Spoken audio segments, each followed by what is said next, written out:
नमस्कार, आप जुड़ चुके हैं वॉइस ऑफ एमपी से और मैं हूं अब्दुल अली ईरानी।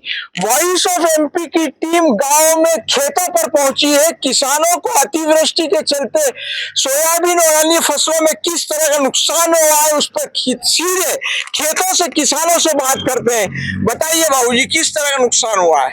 भाई है और नुकसान हुआ सोयाबीन में। और पानी देखो, हम खड़े हैं कहाँ, पानी में खड़े हैं और भाई नुकसान हुआ है जी। कौन कौन सी फसलों में नुकसान हुआ? मक्का और सोयाबीन का भी फिलहाल में जी। किस तरह का नुकसान हुआ है? किस तरह फली बनी है इसमें, बिल्कुल वायरस आज बीमारी आ गई, फली बनी है इनके। जी। तो कितने किसान प्रभावित हुए होंगे लगभग?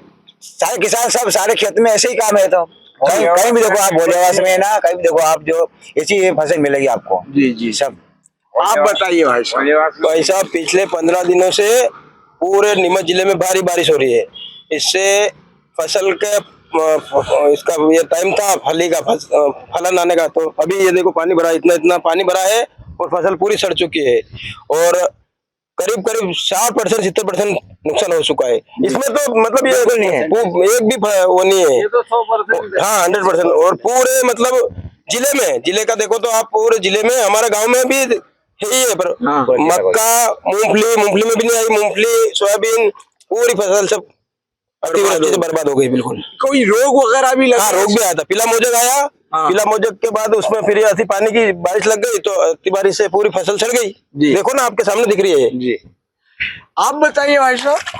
जी, मैं जावद से हूँ। हमारे यहाँ भी यही कंडीशन है सोयाबीनों की। ये है देखो, पीला मोजेक भी आया है, अतिवृष्टि से गल भी गई है फसल। किसानों को बहुत भारी नुकसान है इससे। जी। हमारी तो यही रिक्वेस्ट है सरकार से, कुछ किसानों आपका के कितना हित में। बड़ा खेत है? हमारे है ना 10-12 बीघा। तो 10-12 बीघा में सारी फसल चौपट? सारी तो नहीं है, पर है 70% करीब। 70% करीब फसल चौपट हो गई। हाँ। आप लोगों ने ज्ञापन वगैरह दिए हैं इस बारे में? ज्ञापन तो दिया ना, 26 तारीख को दिया है। क्या मांग कर रहे हैं आप सरकार से? क्या मांगे हैं आप लोग? मुआवजा दे दे सरकार। मुआवजा नहीं, और भाव अच्छा मिल जाए, भाव बढ़ा दे थोड़ा बहुत। सोयाबीन के फसल का भाव? सोयाबीन की फसल के भाव बढ़ना चाहिए। भाव भी कम है। भाव अभी कितने मिल रहे होंगे और क्या? अभी 4200-4300 चल रहे हैं। क्या हो उसमें?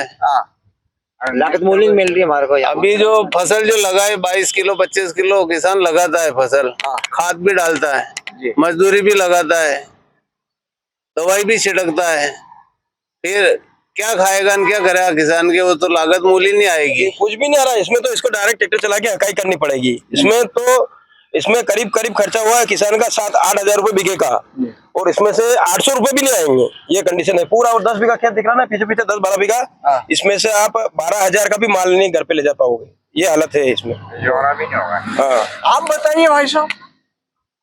अतिवृष्टि के कारण पूरी फसल नष्ट हो गई है, पीला मोजक भी आया है।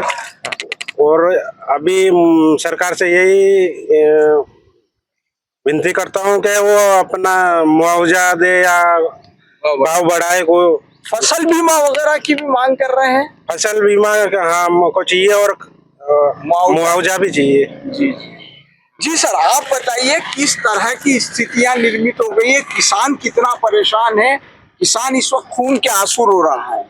वो अभी जो पूरे जिले भर में पानी के लगातार बारिश से जो फसल में पीला मोजक का जो रोग आया है ना, उससे पूरे जिले भर की स्थिति ये हो गई कि फल के टाइम में फल पैदा नहीं हुआ, मतलब फल अपलन की स्थिति हो गई पूरे जिले में। और ये बारिश के कारण ही हुई। वो पीला मोजक के वजह से मच्छर पड़ा और उसके बाद में अपलन हो गई सब सोयाबीन। आज की पोजीशन ये है कि भले फसल को काट देसी डायरेक्ट रोटावेटर करो, ये पोजीशन है पूरे जिले भर में। कुछ खेत बचे, इसके अलावा मूंगफली में भी मतलब भारी नुकसान है। मूंगफली, मक्का, सब फसल में नुकसान तो है ही है। जैसे पर सबसे ज्यादा फसल सोयाबीन की लगती है, इसलिए सोयाबीन में ज्यादा है। सोयाबीन खिताबी फसल भी कही जाती है। हाँ, तो हमारा सरकार से ये रिक्वेस्ट है, या तो RP 6-4 के तहत सरकार मुआवजा दे और उसके अलावा ये भाव बढ़ाए, और फिर भी प्रधानमंत्री फसल बीमा योजना के तहत फसल बीमा भी दे किसानों को। उससे किसानों को थोड़ी राहत की सांस मिलेगी। इसके कारण ये है कि अभी लागत इतनी बढ़ गई है, किसान बहुत परेशान है, दुखी है। लागत जरूरत से ज्यादा है, मतलब 2-2 बार दवाई छिड़की है, फसल बोई भी है। उसके अलावा यदि कटाई करेगा तो कटाई के पैसे भी मिलना मुश्किल है। ये कंडीशन है किसानों की, कटाई के पैसे मिलना भी मुश्किल है। आप अपन खड़े इस स्थिति में देख लो आप भी। जी, तो मैं इसमें अपने कैमरामैन से कहूंगा बताए थोड़ा सा कैसी स्थिति है, किस ये तरह से 10-12 किसान यहाँ बीघा पर का खड़े हैं।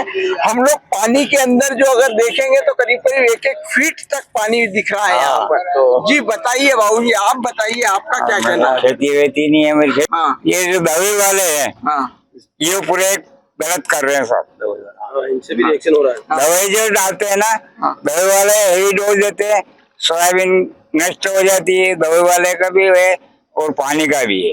जी धन्यवाद। जी जी भाई साहब, आप बताइए आप क्या कहेंगे पूरे मामले को लेकर, पूरा जो किसानों के साथ तकलीफ है इस समय उसको लेकर क्या कहेंगे? किसानों को तो अभी खाटे की खेती हो रही है, खाटे का धंधा हो रहा है अभी, हाँ मुनाफे का नहीं हो रहा है अभी। हाँ ये लागत से मतलब आवाज से लागत ज्यादा हो रही है। जी, अभी नुकसान में चल रहे हैं हर किसान। सरकार तो कह रही किसानों की आय दुगनी नहीं हुई, डूबने तो नहीं हुई, पर एक बार और कम हो गई इसमें, आधी हो गई। अभी नुकसान में चल रहा है घाटे का धंधा है। आप आइए ना इधर। बीमा ज्ञापन जो हमारा यही सवाल सुझाव है कि हमारे को उचित मूल्य मिलना चाहिए, हमारे को फसल का, और मुआवजा हमारे को भरपूर मिलना चाहिए। हम यही हमारा देश। जी जी जी, आप भी किसान है, क्या शुभ नाम है आपका? भगवान लाल। भगवान लाल जी, क्या कहेंगे किसानों की स्थिति इस बार अतिवृष्टि के चलते, और जो रोग लग गया है सोयाबीन में उसको लेकर बहुत खराब है? रोग लग गया है, गलत लग गई है, देखो पानी भरा है, सड़ गई सारी। हमारा जो लगाया है खर्चा वो भी नहीं निकलेगा इसमें। जी, जो सोयाबीन हमने 25 किलो बीघे का बीज डाला, दवाई डाल दी, खाद डाल दिया, सारी मेहनत कर ली, अब क्या मिलेगा? देखो 20 किलो बीघे की सोयाबीन नहीं निकले, बिल्कुल ही नष्ट है आपके सामने। अब क्या है इसमें, तो भारी नुकसान है हमारा। सरकार से कोई बात करना चाहते हैं, कोई मांग करना चाहते हैं? ज्ञापन भी दिए जा रहे हैं। ज्ञापन दिए जा रहे हैं, सरकार उनको भी देखना चाहिए, एसडीओ साहब, कलेक्टर साहब, तहसीलदार, उनको सबको देखना चाहिए, और काश्तकारों को मुआवजा मिलना चाहिए इसका। क्यों हमारी प्रीमियम कटती है, हम जो खाद बीज लेते हैं वहां से जी, पैसा कटता है हमारा वहाँ। हाँ चाहे हमारे को मिले नहीं मिले, बीमा मिलेगा, मिलना चाहिए, फिर कटता है तो जी, प्रीमियम कटती है तो बीमा मिलना चाहिए। बीमा 72 घंटे में मिल जाना चाहिए, ऐसा प्रावधान है। 72 घंटे तो देखने ही नहीं आते खेत पे। बांस का पास में 1 किलोमीटर दूर है कलेक्टर ऑफिस, और सब ऑफिस में बैठे हैं एसी लगा के। कलेक्टर, तहसीलदार है, एसडीएम, पटवारी, किसी को फुर्सत ही नहीं है कि देखने चले गए। 26 तारीख को ज्ञापन भी 26 तारीख को भारतीय किसान संघ ने ज्ञापन भी दिया, और अभी तक कोई नहीं आया, पटवारी तक नहीं आया गाँव में देखने। ज्ञापन देते हैं तो साहब वो जाके पेटी में डाल देते हैं, उसका कोई ऐसा नहीं है। किसानों का भगवान ही है। नहीं तो बड़ा आंदोलन करना पड़ेगा, आंदोलन करना पड़ेगा किसानों को। रोड ऐसा है, पड़ेगा, ये करना पड़ेगा, बड़ा आंदोलन करना पड़ेगा। ये ऐसे नहीं सुनेंगे। ये क्या है, पूरे मध्य प्रदेश में फसल नष्ट हुई है, और हर बार ऐसा हमारे बच्चे तो ये चाह रहे कि हम खेती करना बंद करें। खेती से सबका मुंह मोड़ रहे हैं, दूसरा काम करना था, मजदूरी कर लेंगे।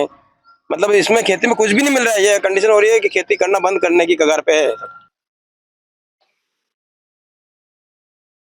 हमने खेत पर गांव में पहुंचकर किसानों से बात की। किसान बहुत ज्यादा इस हालात से परेशान है, और उसका खास करके ये कहना है कि ऐसे हालातों के चलते हम लोग अब किसानी करना छोड़ देना चाहते हैं। वो ये कह रहे हैं कि हमारी सुनवाई सरकार भी नहीं कर रही है, सरकार के नुमाइंदे भी नहीं कर रहे हैं। लगातार ज्ञापन दिया जा रहा है, निवेदन किया जा रहा है, सरकार तक आवाज उठाई जा रही है, लेकिन कोई सुनने को तैयार नहीं है। किसानों ने बताया कि पीला मोजेक लग चुका है, अफरल की स्थिति है, और साथ ही साथ खेतों में घुटनों घुटनों तक पानी भर गया है, और ये पूरे जिले भर की स्थिति है। और इसको लेकर प्रशासन को और सरकार को खास करके तुरंत किसानों के हक में बात करनी चाहिए, किसानों की मांगों को सुनना चाहिए, और किसानों की मदद करना चाहिए। वो सोयाबीन के भाव भी बढ़ाने की बात कर रहे हैं। वॉइस ऑफ एमपी के लिए मेरे सहयोगी विनोद गुजर के साथ अब्दुल अली ईरानी। भारत का ब्लॉक बापजी एएससी ब्लॉक, मजबूती ऐसी स्टील जैसी, न रेती न सीमेंट न तराई की है झंझट। भारत का नंबर 1 ब्लॉक आईएसआई व आईएसओ मार्क से प्रमाणित भी है। एमपी राजस्थान का सबसे अत्याधुनिक प्लांट। अगर आप भी चाहते हैं बापजी एएससी ब्लॉक मंगवाना तो आज ही संपर्क करें। Jhanjharwada industrial area, Neemuch, Madhya Pradesh. Contact number screen पर मेंशन है, जल्दी संपर्क करें।